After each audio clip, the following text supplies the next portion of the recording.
we're growing in this space now from the OGs doing it with Matt Barnes, Steven Jack, myself and the younger generation, Pat Bev, you know, all of us jumping into this podcast world. With the success that we've been having in this space, what's your honest takeaway from us being, as athletes, being in this content space? I'm incredibly proud of y'all. I think that there's a lot of people in the business that won't admit it, but they don't want y'all to succeed. From a competitive standpoint? They don't want y'all to succeed. But what I would ask you to consider is that have some compassion for them who feel that way. Because here's what they're not going to tell you. You getting 35, 40 million already. This is our job. You successful, you take more opportunities away from it. It's almost like an actor that you out there working hard to perfect your craft and they striking, but we ain't worried about y'all. We got reality TV here. You see what I'm saying? You taking jobs from folks. And so they're not telling that. I've been blessed and fortunate where that's not a concern that I have. And so because of that, you know, it's like, then I look at the other side to it. I'm not just a black man, I'm a brother. And so when I see brothers out there diversifying their portfolio and maximizing the opportunities that will potentially be available to them, not only am I rooting for y'all, I have an obligation to help you if you ask. That's why when they said, Paul George, once you come, I'm there. Draymond wanted me, I'm there. You know, because I want him to succeed. I want you to succeed. I want everybody to succeed. I think there's room for everybody, to believe it or not. And I think that you have a lot of people that they don't believe that y'all are going to be completely authentic and honest with one another, A.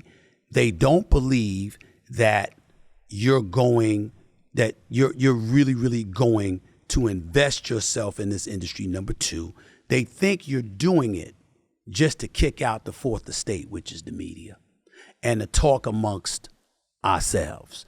And my attitude is, that's your problem. You know, Draymond and PG and KG and Matt Barnes with Stacks and all that don't stop this train. I'm going to do what I'm going to do. You know what I'm saying? Right. I got my audience, and it's my obligation to go out there and get an audience. Right. And so to me, y'all got something to be worried about, because there's people that's coming and they don't really want you to succeed. But in the same breath, you sort of don't have something to worry about, because you got a brother like me watching y'all back who's in the industry. So my point in all of it is, understand the platform that you have, understand that it's growing. But the one advice that I would give, stop falling for the same old stuff that most of these athletes fall for when they say the media, the media, the media. No, if you're going to be in the media doing a podcast and everything else, you have an obligation to dissect specifically who you support and who you're against, who you think favors you, who you think don't. It can't be, it's just the media. You know what I'm saying? It can't be that, because when you do that, then you castigating everybody. And that's like a cat in the NBA. All right, this cat got arrested for drunken driving. All right, this cat had a domestic violence issue. All right, this cat is arrested for assault. And white media, like in years past, not necessarily now, but definitely in years past, you see these NBA players? Right. No, it was three of them. Categorize everybody. It was three of them. Yeah. It was three of them. But I feel, in our perspective, right? This is our work. This is our livelihood. This is our job. Yep.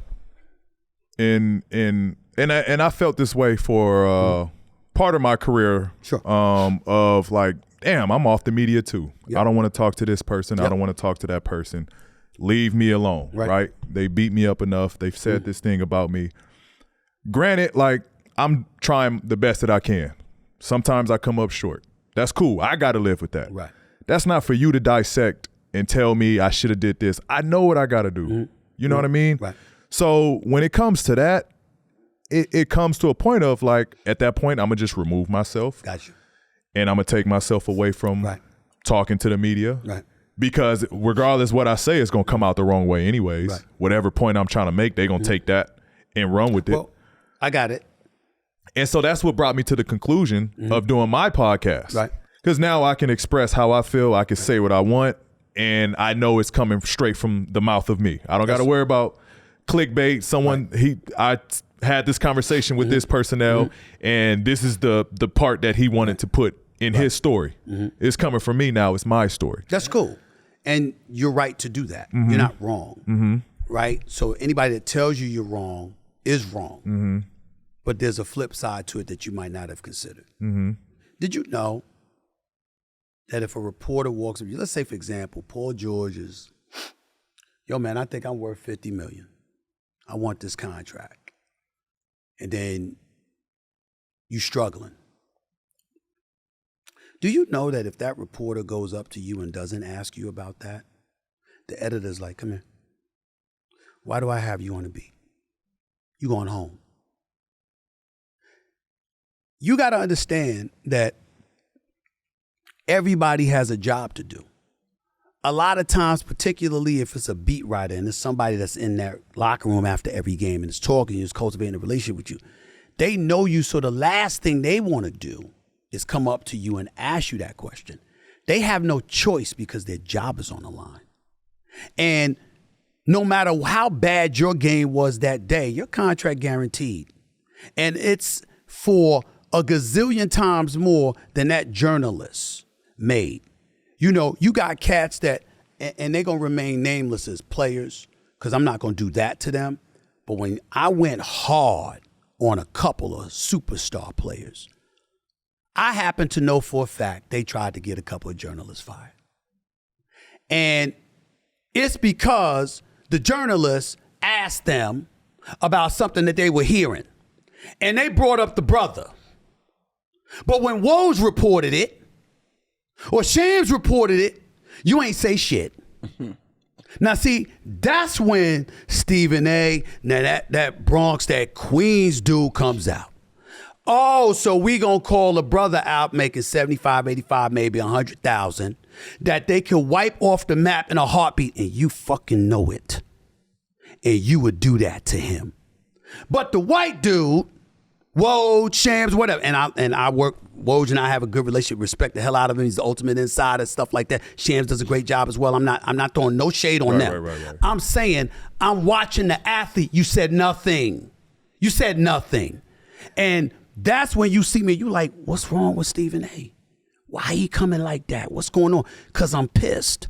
Because I know intel, and I know what you're doing, and I know how you tried to do it. You sit up there one time, and it's like, KD talk about people don't know what they talk about, and I love KD. That's my dog. I love him to death. But he was talking about people don't know what the hell they talk about when they were talking about him wanting to leave OKC. And you going off. But then you left.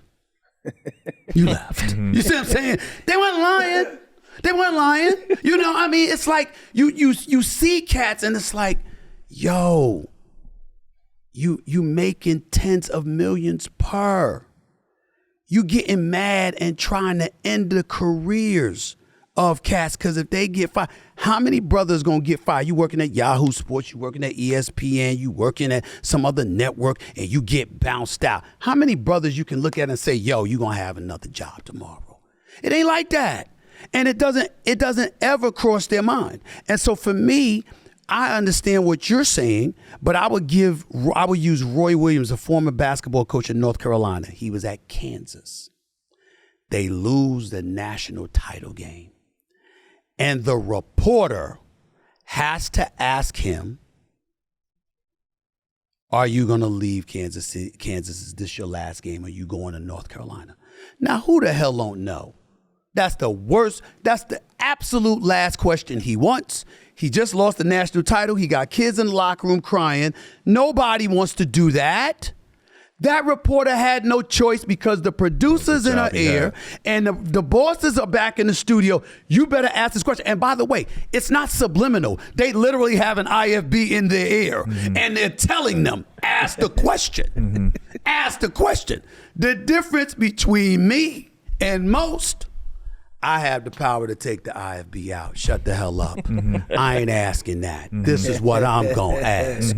But even I have a tenets of journalism that I have to ask. If you sat up there and just got arrested last night and you come on my show today, I got an obligation to ask you what happened. Look at Hugh Grant. He got caught cheating on his wife years ago. He went on a late night show. It was comedy. And Jay Leno opened the interview. What the hell were you thinking? And the whole crowd burst into laughter. That was his way of having to address what needed to be addressed because it comes along with the tenets of journalism, which you as athletes don't necessarily have. That doesn't make you wrong. That doesn't disqualify you from having a podcast or anything like that. But understand your role is different. I think, though, in that you brought it up with athletes, like this is the field that this is what we signed up for, right? Yeah. I think that goes in the same tone with journalists, right? Okay. This is what they sign up for. Right. So I think it's tough for you guys to ask us, because it's an emotional sport. Sure. Sports in general, it's an emotional ride. Mm-hmm. Whether we're winning, we're losing, good times, bad times, shit that we got to carry from home into our field, vice versa. Like it's chaotic at times. Right. And I think you guys can tell the story of what it's like being just human beings. Sure. You know, I think a lot of the pictures that being painted is that we're superstars, we're superheroes, we can do this, we can do that. We're put on this pedestal of being able to, you know, conquer anything, right? And that is the biggest issue that I have from a journalistic standpoint, that you guys fail to realize, hey, we fuck up too. Right. You know, shit don't go our way too. Well, we all understand there's winners and losers. Everybody can't win. Everybody can't win. Right? But there's two things that I'll point out to shine a light on on what we're talking about, to give you an example of what can be annoying. So you'll have a situation where you like somebody like KD, who I consider to be one of the greatest players who's ever lived. And he's like, we just want to play ball. And we all the same, and it's a team effort, and blah, blah, blah. He said this in the past. Did you say that when you went to the negotiating table? No. You're damn right you didn't. You said, I'm special. You said, I'm special. I am not like anybody else. That's true. And I'm not talking about the public. Yeah. I'm talking about amongst the NBA ilk. I'm talking about cats that are a part of the fraternity of 450 plus players. That's it. In the world. You still went to the negotiating table and said, I'm one of the best. We expect to see that shit. And if you don't show it to us, we gonna point out that ain't what you said at the negotiating table. You see what I'm saying? You got LeBron. He used to drive me crazy with this. And that's why I came up with the tick on television. When I said, great dad, great husband, great director, great actor, great businessman. I did all of that. I said, did I miss anything? Did I miss anything? Because I got him as the second best player in the history of basketball. I got him ahead of Kareem.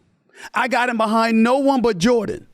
And I said to Mr. Chirper himself, Rich Paul, my boy, and I said, you act like that's an insult. This dude, it is an insult. I said, get the fuck out of my face. Get the fuck out of my face. This is exactly what I said to him. I don't want to talk to you no more. You can't talk to me about it. When you going to treat me like I'm disrespecting a man by calling him in the history of the game that started in 1947, you're going to tell me that I am disrespecting a man by having him number 2 all the time. You have lost your damn mind. I'm not talking to you. And so what I'm saying is this. You got cats that want the lofty accolades. They want to be renowned for this. And they want to be recognized as that. But LeBron, and you know this, you're going to start laughing when I say this, because he's done this before. LeBron. Because I'm the best in the world. During the finals. Remember that? When he's playing, I'm the best in the world, which he was. You know, that's how he felt, blah, blah, blah. They lose. Another year, wasn't the same series. Another year. I'm just trying to be best father that I could be and, be a good role model. God damn it, nobody's talking about that, man. You know good and damn well we talking about that damn jump shot you was shooting where you shot 2 for 10. Stop it. We nobody's questioning your character. You didn't ball that day. You didn't ball. Why you gonna go there? You trying to be slick. You're damn right he did it. And it's like you're trying to be slick. Can we stick to ball, please? Nobody questioned your character. Nobody sat up there and said you're a scourge of the earth. You're not a role model. We don't love you. We don't care about you. Yo. You fucked up. You play bad that day. You'll play good tomorrow, but you play bad. Look, the NBA season is done, but that doesn't mean that PrizePicks is. Jackie, what's the next sport that's making you some money? Baseball, baby! Come on, man. My boy Ohtani going crazy, giving me all these home runs right now. But wait, people don't know what we're talking about. Tell them what PrizePicks is. Dallas? PrizePicks is a daily fantasy app. You pick 2 to 6 players like the video on your screen, then pick if they will have more or less than their PrizePicks projection. You aren't competing against other people. It's just you versus the projections available. With that said, I know how much I won, but Dallas, please let the people know how much you can win on PrizePicks. You can win up to 25 times your money on any entry. And on top of that, all first-time users that deposit and use our promo code PODCASTP will receive a 100% instant deposit match up to $100. That means if you deposit $20, PrizePicks will give you $20. If you deposit $100, PrizePicks will give you $100. And at the end of the day, you already know what it's all about. Cha-ching!